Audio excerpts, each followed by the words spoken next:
জাহান্নামী চিৎকার করবে আর বলবে, আল্লাহ একটু সময় দেন, একটু বিরতি দেন, একটা মিনিট কদ্দুর আমার জিরাইতে দেন, আমি পারতেছি না মালিক আগুনে। এই মালিক, আমার শরীরটা জ্বলা পুরা ছাই হয়ে গেছে, আমি আর পারছি না মাওলা, আমার একটু বিরতি দেন, 10টা মিনিট কদ্দুর বিরতি দেন, এই আগুন আমি সইতে পারছি না। আল্লাহ তাআলা বলবেন, লা ইউফাত্তারু আনহু, না নাফরমান, 1 সেকেন্ডের বিরতি মিলবে না। অহুম ফীহি মুবলিসুন, আল্লাহ বলে জাহান্নামী চিরদিন অনন্তকাল মলিন চেহারা, বিমর্ষ চেহারা নিয়েই পড়ে থাকবে, কোনদিন তার মুখে হাসি ফুটবে না। ফেরেশতারা জাহান্নামকে 70,000 আগুনের শেকল দিয়ে টেনে হাসরের ময়দানে উপস্থিত করবে। মানুষগুলো সচক্ষে জাহান্নামকে দেখবে।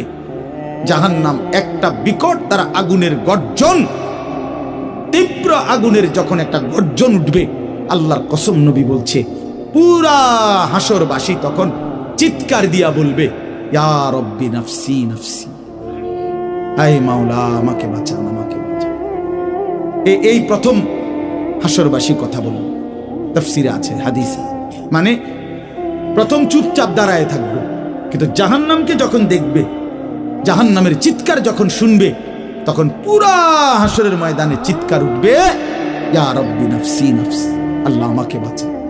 নবী সাল্লাল্লাহু আলাইহি ওয়াসাল্লাম বলেন, আল্লাহ তাআলা ফেরেশতারা যেন দেখায় দিবে ইব্রাহিম আলাইহিস সালামকে, ওই যে আপনার ছেলে ইসমাঈল, তার ব্যাপারে কিছু বলবেন। ইব্রাহিম আলাইহিস সালাম বলবেন, ইয়া রব্বি নাফসি নাফসি, এই মাওলা আমাকে বাঁচান, আমাকে। ওর বিষয়টাও দেখো।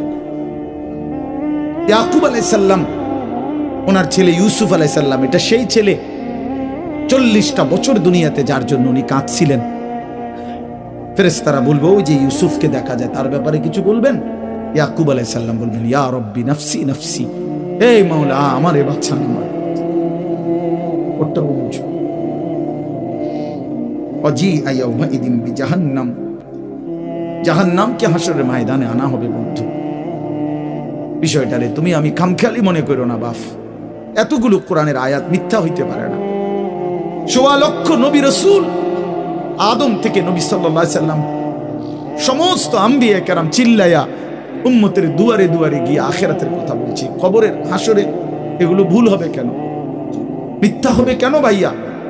প্রতিদিন যে মানুষগুলো কবরে যায়, তুমি কি দেখো না ভাই, এই মানুষের মৃত্যু, লাশ, কবর তোমার কিছুই মনে